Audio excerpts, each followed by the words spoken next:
Hello, yung on the way tayo ngayon. Dahil remember nyo, nasira ang ating intercom na isa. Water damage. Ewan ko kung water damage o sa baterya. Well, papacheck natin. Papunta tayo ngayon sa isa sa mga nag-aayos ng intercom. Let's see kung maayos pa kasi sayang naman, di ba? Yung intercom ko nga pala ay ang Aegis Q2. Wala na siyang warranty kaya hindi ko na hindi ko na mapapalitan. Check natin kung mapaayos. And pag na-post ko to, ibig sabihin, thank you for watching. De, joke lang. Ibig sabihin na ayos, diba? Okay, alright.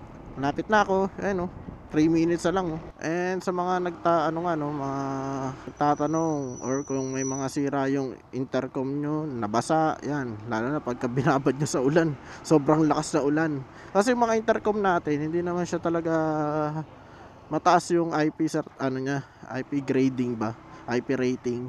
Pwede lang siya mabasa, pero hindi pwedeng babasa ng todo-todo yung malakas na ulan. Kaya kapag gano'n, ang pinakamagandang gawin na lang pag malakas yung ulan, na malakas talaga, itabi na. Sa amin kasi noon yung nag-camping kami sa General Nakar, ayun. Todo pala yung ulan dun sa may Infanta. Hindi ko na napansin na hindi ko pala siya napatay. Tapos ayun, nababad ko sa malakas na ulan. Pagtingin ko dun sa hindi na bumubukas. Ano ba yan? Bakit kasi ay. Hindi agad. Oo. Okay, ayun lang. Update tayo. Update. Sana maayos pa. Kasi sayang naman kung bibili ng bago. Medyo may presyo din. Okay. Go. A few inches later. Yun, bali nandito na tayo. Naibigay ko na dun. Pero ganito yun. Yung nasira kasi dun, para pumasok sa mga ganito yung tubig. Yan, so ayan. Kasi kahit parang silyado siya, open eh. Tapos wala na. Ito yung kapartner nun, pero ito buo pa. May ilaw pa. Yung isa, ayaw na. Kahit anong gawin. Kaya yun yung ayusin. Sana maayos pa. Para may partner. Nabigay ko na. Sana maayos. Para goods. Mare-recommend natin. Lalo na sa mga nasiraan din ng intercom. Kasi may tumib. Sayang din kasi yung laking parang essential to sa pagmumotor. Lalo na pag group ride. Nakakonect kayo sa isa't isa. Pwede mong ipahiram dun sa walang may ganito, diba? Yun lang, update na lang. Sana maayos. 2,000 years later. Ayun, naayos. Ang dami palang sira nito kaya yung mga pilit binabakbak sa tubig sa ulan nyo, malakas sa ulan yung intercom nyo, huwag nyong ganunin. Basta pag malakas na, alisin nyo na. Ayun nagawa pa. Kala ko dead na. Yan. Pwede nyo pa-check, pre-check up lang dito kay sir. Yan. Yan. Anong nyo sir, page ba para hanapin kayo kung sakaling masiraan sila ng intercom? Search na lang, Fibertech. Fibertech Vlog. Yun. Facebook. Sa Facebook yan. Mura lang. Hindi kayo umangat sa presyo. Pero okay, talagang kaysa naman bumili kayo ng bago na naman, di ba? Ayun, nakonect ko na siya dun sa akin sa isa pa. Yan. Okay, yun lang. Thank you for watching this video. Sana makatulong sa mga nasiraan ng intercom dyan. Ano? Okay. Yan. Thank you. Bye-bye. Okay. Ang galing ni sir. Naayos niya ang ating Aegis Q2. Hindi naman pala sa baterya yung talagang water damage. Sira yung mga kung ano-ano sa loob. Sa mga nasiraan dyan, huwag nyong itatapon yung mga intercom nyo dahil meron na tayong kilalang gumagawa. Sayang kasi, di ba, kung itatapon. Lalo na yung mga mamahalin. Tapos masira lang, pwede nyo naman patingin eh. Libre lang naman yung sa kanya, check up. No payment kapag hindi nagawa. Para ngayon yung policy niya. Ito yung page niya, lalagay ko na lang sa screen. Okay. Problem solved.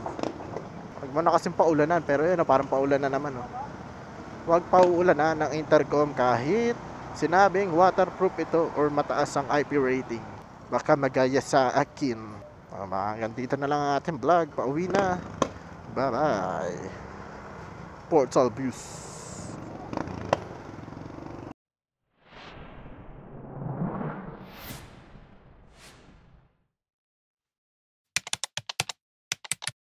Okay yung kalsada rito, tas tinibag nila. Tapos hindi man lang inayos, oh. Parang tinapalan lang ng asfalto uli. Naglubak-lubak tuloy yung kalsada. Ano ba yan? Ganda ng Vespa niya, oh. Anong Vespa to? Ay! E-bike pala. Wow, mali. E-bike pala yun. Mukhang Vespa.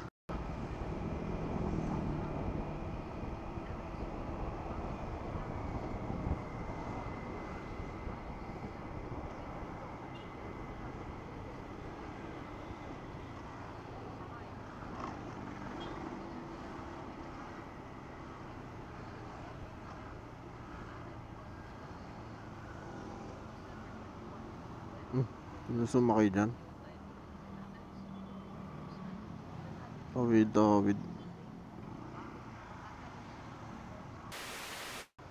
Tanda, oh. Dito lang siya sa may Makati Manila intersection.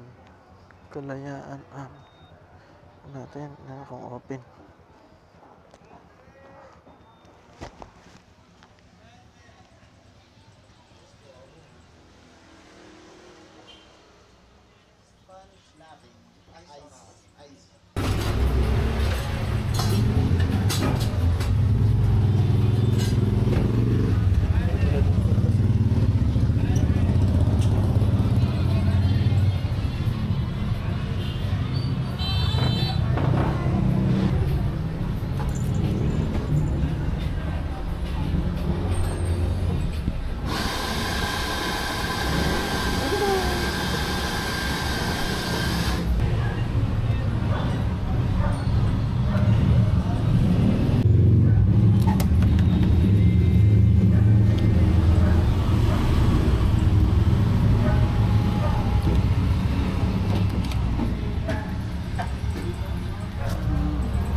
Hindi, nag-ano na ako ng kape pag mga pag-hapa sa gabi. Hindi na ba kayo pang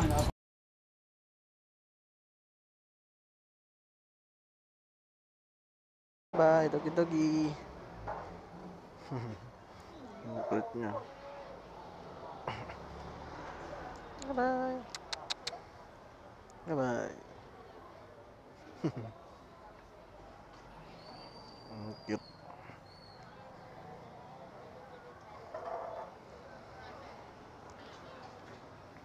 Ganda ng kapihan niya, ang cute. La Verde Republic.